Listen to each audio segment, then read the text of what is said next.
শুক্রবার মানে হলো তো স্পেশাল খাবার, তাই না? আর আমার স্পেশাল খাবার হলো আজকে এটা ডিম ভাজা করব, ভুট্টা শাক দিয়ে নতুন আলু দিয়ে ভাজি করব। এটাই আমার শুক্রবারের আজকের খাওয়ার আয়োজন। হ্যালো এভরিওয়ান, কি অবস্থা? আশা করি সবাই ভালো আছেন, আমিও ভালো আছি। আজকে আমি ভুট্টা শাক ভাজি করবো, ডিম ভাজি করবো, এটাই আমার শুক্রবারের স্পেশাল খাবার। তো প্রথমে আমি ডিমটা ভেজে নিব, অমলেট করব। ডিম আমি পেঁয়াজ মরিচ বেশি একটা পছন্দ করি না, তো আমি অমলেটটাই পছন্দ করি, সেই জন্য অমলেট করে নিলাম। তো প্রথমে দেখেন তেলটা গরম করে ডিমটা দিয়ে দিয়ে এখন ডিমটা উল্টে পাল্টে নিয়ে ভেজে নিব। এই অমলেট ডিম আমার কাছে অনেক ভালো লাগে, ভাতের থেকে সুদা খেতে ভালো লাগে। আমি ভাত খাওয়ার আগে ডিমটা খেয়ে ফেলেছি। কি করব, দেখে লোভ সামলাইতে পারি না, পেটে অনেক খিদে, সকালে কিছু খাইনি, সেই জন্য কাজ করার ফাঁকে খেয়ে ফেললাম।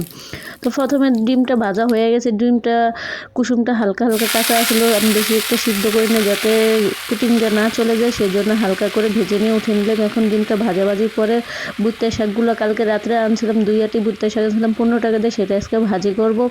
তো প্রথমে ভুট্টা শাকগুলো ভালো করে ধুয়ে ক্লিন করে নিয়ে এখন ভুট্টা শাকগুলো কড়াইয়ের ভিতরে দিয়ে দিচ্ছি। দিয়ে দেওয়ার পরে আলুগুলো কাইটা পরিমাণ দিয়ে দিলাম, দিয়ে এখন হালকা একটু লবণ দিয়ে দিব। শাকের মধ্যে লবণ দিলে শাকটা একটু হয়ে যাবে। এই যে এতগুলো ভুট্টা শাক দেখতেছেন, রান্না করার পরে একবারে অল্প একটু হয়ে গেছে। যে ভুট্টা শাক দেখা যায় অনেকগুলো, কিন্তু রান্না করার পরে অল্প একটু হয়ে যায়। তো এখনই ফাইনালি একটু ঢাকনা হালকা দিয়ে উল্টে পাল্টে নিতেছে। আমি বেশি একটা ঢাকের মধ্যে আগেই বলি যে শাকের মধ্যে বেশি একটা ঢাকটা দিই না, তাহলে শাকটা কালার চলে যায়, সেজন্য শাকের কালার লালসা লালসা হয়ে যায়। অনেকে দেখি শাকে সবসময় ঢাকনা দিয়ে রাখে, আমি ঢাকনা দিই না, আমি অল্প একটু ঢাকনা দিয়ে পরে উঠে ফেলাই, তাহলে শাকের কালারটা সবুজ সবুজ থাকে, দেখতেও ভালো লাগে, খেতেও ভালো লাগে। যারা দেখতে ভালো লাগে তারা খেতেও ভালো লাগে। আপনি যদি না খান তারপর দেখে আপনার মনটা জুড়াবে। তাই শাকটা ফাইনাল হয়ে গেছে, আমি এখন বাগার দিয়ে নেবো। এখন পরিমাণ মতো পেঁয়াজ মরিচ দিয়ে দিয়েছি, দিয়ে এখন পরিমাণ মতো তেল দিয়েছি, দিয়ে এটা ভালো করে বাদামি কালার করে ভেজে নিব। আজকে এটাই শুক্রবার আমার স্পেশাল খাবার, আমার কাছে খুব ভালো লাগছে, তৃপ্তি করে পেট ভরে ভাত খেয়েছি। তো পেঁয়াজগুলো এখন ভাজাভাজি করে নিতেছি, ভাজাভাজি শেষে শাকগুলো আবার ঢেলে দিব।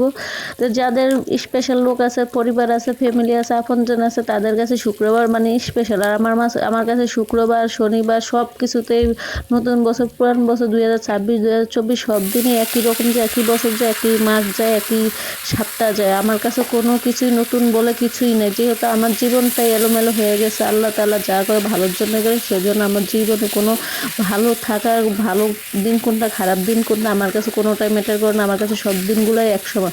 তো ফাইনালি এখন আমি তেলের মধ্যে শাকগুলো বাগারের মধ্যে দিয়ে দিচ্ছি, দিয়ে এখন ভালো করে একটু হালকা করে আলুগুলো ভেঙে ভেঙে নিতেছি, তাহলে শাকটা একটু লোভনীয় হবে, খেতে ভালো লাগবে। শাকের ভাজি এত ভালো হয়েছে, ভুট্টা শাকটা এমনি আমার অনেক পছন্দ।